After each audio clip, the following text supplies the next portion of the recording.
ব্রেকফাস্টে হেলদি কিছু বানাতে চাইলে এই টিফিন রেসিপিটা একবার হলেও ট্রাই করতে পারেন। তো নমস্কার বন্ধুরা, মনীষা রান্নাঘরে সবাইকে স্বাগত। প্রতিদিনের মতো আবারও চলে এলাম একটা টিফিন রেসিপি নিয়ে। তো বন্ধুরা, এই রেসিপিটি কিন্তু বানাতে খুবই সহজ লাগে আর খেতে অসাধারণ। তো একবার হলে ওটা ট্রাই করবেন। তো চলুন বন্ধুরা, এখন আমি রেসিপিটি শুরু করি আর দেখে নেওয়া যাক এই রেসিপির জন্য আমার কি কি উপকরণ লাগে। তো প্রথমে দেখুন বন্ধুরা, এখানে আমি নিয়েছি সুজি। তো এখানে আমি 1 বাটি পরিমাণে সুজি নিয়েছি। তো মাঝারি সাইজের একটা বাটিতে 1 বাটি সুজি নিলাম। আর দেখুন এখানে আমি দিয়ে দিয়েছি 1 চামচ পরিমাণে চালের গুঁড়ো। এবার আমি চালের গুঁড়ো আর সুজিটাকে বেশ ভালোভাবে মিশিয়ে নিচ্ছি। তো সুজি দিয়ে এখন আমি এই স্বাস্থ্যকর একটা টিফিন রেসিপি বানাবো। তার আগে আমি এখানে দিয়ে দিচ্ছি জল। যেই বাটিতে সুজি নিয়েছিলাম সেই একই পরিমাণে আমি জল দিয়ে দিলাম। তো জলটা দিয়ে বেশ ভালোভাবেই আমি মিশিয়ে নিচ্ছি। আর বাড়িতে থাকা সামান্য কয়েকটা উপকরণ দিয়ে কিন্তু এই টিফিন রেসিপিটি হয়ে যায়, ভীষণই ভালো লাগে খেতে। তো দেখুন বন্ধুরা, এখন আমি সুজি আর চালের গুঁড়োটাকে বেশ ভালোভাবে মিশিয়ে ঢাকনা দিয়ে আমি রেস্টে রেখে দিলাম 5 থেকে 7 মিনিটের মতো। এদিকে দেখুন একটা নিয়েছি কাঁচা আলু। আলুটাকে আগের থেকে আমি খোসা তুলে জলের মধ্যে রেখেছি, যাতে আলুটা কোনো রকমে কালো হয়ে না যায়। আর আমি এখানে আলুটাকে গ্রেট করে দিচ্ছি। আপনারা চাইলে আলু কুচি কুচি করেও দিতে পারেন। কাঁচা আলু দিয়ে এই টিফিন রেসিপিটি সত্যি অসাধারণ লাগে, ভীষণই টেস্টি লাগে আর বানাতে কিন্তু খুবই সহজ লাগে। যে কেউ কিন্তু একবার দেখার পরে খুব সহজেই বানিয়ে নিতে পারবে। তো বন্ধুরা দেখুন, মোটামুটি আলুটা আমি গ্রেট করে নিয়েছি। আর এখন আমি আলুটা না জল পাল্টে পাল্টে বেশ ভালোভাবে ধুয়ে নেব। তো দেখুন বন্ধুরা, আমি কিন্তু 2-3 বার জল পাল্টে আলুটাকে ধুয়ে নিয়েছি। আর এই রকম জলটা চিপে চিপে আলু থেকে বের করে এখন আমি একটা প্লেটে এই গ্রেট করা আলুগুলো তুলে নিচ্ছি। দেখুন কতটা সুন্দর লাগছে, একেবারে ঝরঝরে। তো বন্ধুরা, হাতের কাছে সামান্য 2 থেকে 3টে উপকরণ দিয়ে কিন্তু খুব সহজেই এটা বানানো যায়। এখানে দেখুন আলুগুলো কিন্তু সবগুলো বেশ মোটামুটি আমার ধোয়া হয়ে গেছে।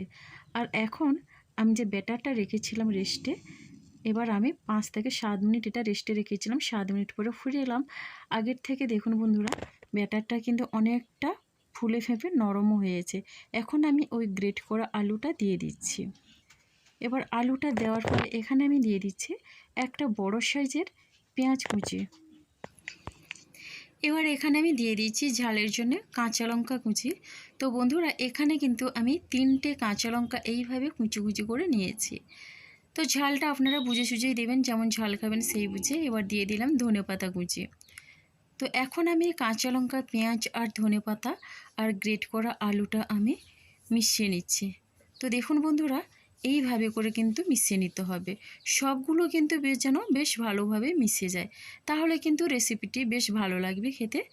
তো এটা কিন্তু বাচ্চাদের টিফিনে বেশ ভালো লাগবে, বাচ্চারা কিন্তু ভীষণই তৃপ্তি করে খাবে। তো অফিসের লাঞ্চ বক্সে দিলে সবাই কিন্তু ভীষণই তৃপ্তি করে খাবে। তো যাই হোক বন্ধুরা, দেখুন এইভাবে আমি মিশিয়ে নিলাম। এবার এখানে আমি অল্প পরিমাণে জল দিয়ে দিচ্ছি। একসঙ্গে কিন্তু বেশি জল দেব না, অল্প অল্প জল দিয়ে আমি এটা মিশিয়ে নেব। তো দেখুন বন্ধুরা, এইভাবে করে মিশিয়ে নিতে হবে। তো এখানে কিন্তু আমি কোনো রকমে বেশি জলের ব্যবহার করব না। তো বন্ধুরা, রেসিপিটি যদি অবশ্যই আপনাদের ভালো লেগে থাকে তাহলে অবশ্যই লাইক, শেয়ার, কমেন্ট এবং সাবস্ক্রাইব করে আমার পাশে থাকবেন। তো বন্ধুরা, এখন আমি কিন্তু মিশিয়ে নিয়েছি। আর এরপরে এখানে দিয়ে দিচ্ছি এই রকম বড় চামচের 1 চামচ পরিমাণে টক দই। টক দই যদি না থাকে তাহলে এখানে লেবুর রসও 1 চামচ পরিমাণে দিতে পারেন।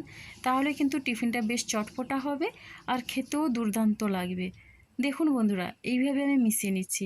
আর এখানে কিন্তু ব্যাটারটা আর বেশি পাতলা করা যাবে না, এইভাবে ঘন থকথকে থাকবে, তবে গিয়ে টিফিন রেসিপিটি কিন্তু বেশ ভালো লাগবে। আর এরপরে দেখুন এখানে আমি দিয়ে দিচ্ছি কালারের জন্য হলুদের গুঁড়ো। আর দিয়ে দিচ্ছি এখানে দেখুন খুবই অল্প পরিমাণে ঝাল লঙ্কার গুঁড়ো। তো এরপরে আমি দিয়ে দিচ্ছি এখানে জিরের গুঁড়ো। আর দিয়ে দিচ্ছি এখানে দেখুন ধনে গুঁড়ো। এবার দিয়ে দিচ্ছি এখানে চাট মশলা। বেশ ভালো লাগবে কিন্তু এই মশলাগুলো দিয়ে টিফিনটি বানালে। যদি আপনাদের এই মশলাগুলো পছন্দ না হয়, আপনাদের পছন্দের মতো মশলা দিয়ে টিফিনটি বানিয়ে নিতে পারেন। দিয়ে দিচ্ছি চিলি ফ্লেক্স আর দিয়ে দিচ্ছি এখানে গোটা জোয়ান দিলাম আর দিয়ে দিচ্ছি গোটা সাদা জিরে। এবার জোয়ান জিরে দিলে কিন্তু হজমে বেশ সাহায্য করে। তো দেখুন আমি কিন্তু আমার পছন্দের মতো মশলা দিয়েছি চিলি ফ্লেক্স আর দিলাম স্বাদ অনুসারে লবণ। আপনারা যদি এতগুলো মশলা একসঙ্গে পছন্দ না করেন তাহলে অল্প মশলা দিয়ে আপনাদের পছন্দের মতো তাহলে টিফিনটি বানিয়ে নিতে পারেন। দেখুন এবার এই মশলাগুলো দিয়ে বেশ ভালোভাবে মিশিয়ে নেব। এইভাবে কিন্তু মশলা দিয়ে টিফিনটি বানালে কিন্তু স্বাদে গন্ধে অসাধারণ লাগে, খেতে তো দুর্দান্ত লাগে।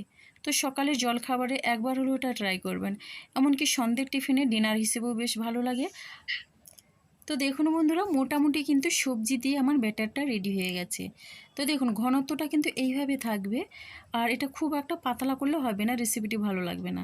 তো দেখুন এখন কিন্তু সোজাসুজি আমি চলে যাব রেসিপি তৈরি করার জন্য। আগের থেকে গ্যাসে কড়াই বসিয়ে দিয়ে এখানে 2 চামচের মতো রিফাইন্ড অয়েল দিয়েছিলাম। তেলটাকে বেশ ভালোভাবে গরম করে নিতে হবে। তো বন্ধুরা দেখুন এবার তেলটা গরম করে নেওয়ার পরে এখানে আমি 1 হাতা পরিমাণে সবজির মধ্যে মেখে রাখা ওই ব্যাটারটা আমি দিয়ে দিচ্ছি। তো দেখুন হাতার পেছনটা দিয়ে এইভাবে আমি গোল গোল করে নিচ্ছি, একটু বড় সাইজ করে আমি বানিয়ে নিচ্ছি। আর এগুলো একটা খেলে কিন্তু অনেকক্ষণ ধরে পেট ভর্তি থাকে। রোজ রোজ একঘেয়ে টিফিন ভালো না লাগলে সবজি দিয়ে কিন্তু এই টিফিনটি বানিয়ে নিতে পারেন। একেবারে কম সময়ের মধ্যে কিন্তু হয়ে যায়, যে কেউ একবার দেখার পর এটা খুব সহজে বানিয়ে নিতে পারে। তো বন্ধুরা ঢাকনা দিয়ে 2 মিনিটের মতো আমি এটা লো ফ্লেমে রান্নাটা করে নিয়েছি। এর মধ্যে কিন্তু সবজিগুলো বেশ সেদ্ধ হয়ে গেছে, যেহেতু 2 মিনিট আমি সময় নিয়েছি লো ফ্লেমে এটা তৈরি করে নিলাম। উল্টে নিয়ে এবার আমি 2 সাইড একটু লাল লাল করে ভেজে নেব, তাহলে কিন্তু খেতে বেশ ভালো লাগবে। তো বন্ধুরা যাদের হাতে সময় কম থাকে একবার হলে ওটা ট্রাই করবেন, দেখবেন সময়টা কিন্তু অনেকটা বেঁচে যাবে, আর খেতেও যেহেতু এটা ভালো লাগে অল্প সময়ের মধ্যে আপনারাও খুব সহজেই তৈরি করে নিতে পারবেন। তো দেখুন একটা হয়ে গেল, এখন আমি তুলে নিচ্ছি। এরপরে আবারও একটা একই রকমভাবে তৈরি করে নিচ্ছি।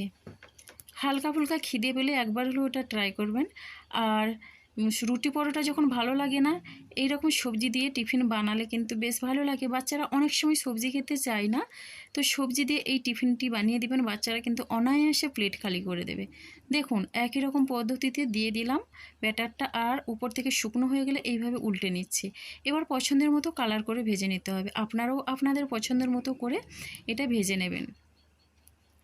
তো রেসিপি ভালো লাগলে অবশ্যই একটা মিষ্টি কমেন্ট করবেন। আপনাদের একটা মিষ্টি কমেন্ট কিন্তু আমাকে অনেকটা উৎসাহ দেয় নতুন নতুন রেসিপি বানানোর জন্যে। তো দেখুন বন্ধুরা টিফিনটা কিন্তু আমার রেডি হয়ে গেল, আর দেখতে কেমন হয়েছে অবশ্যই কমেন্ট করবেন। দেখুন অনেকটা লোভনীয়, কতটা লোভনীয় হয়েছে দেখেই বুঝতে পারছেন। আর এটা আমি দেখিয়ে দিচ্ছি কেটে। নতুন বন্ধুরা এতক্ষণ যারা আমার চ্যানেলটিকে সাবস্ক্রাইব করেনি প্লিজ সাবস্ক্রাইব করে পাশে থাকা বেল আইকনটি প্রেস করে নোটিফিকেশন অল করে দেবেন, তাহলে কিন্তু সবার আগে আপনারা আমার নোটিফিকেশন পেয়ে যাবেন। তো বন্ধুরা আজকের রেসিপিটা আমার এই পর্যন্ত, আর আগামীকাল আসবো আবারও একটা নতুন রেসিপি নিয়ে। আপনারা সবাই সুস্থ থাকুন, ভালো থাকুন। অসংখ্য ধন্যবাদ আর অনেক অনেক ভালোবাসা রইল আমার সোনা বন্ধুদের জন্য।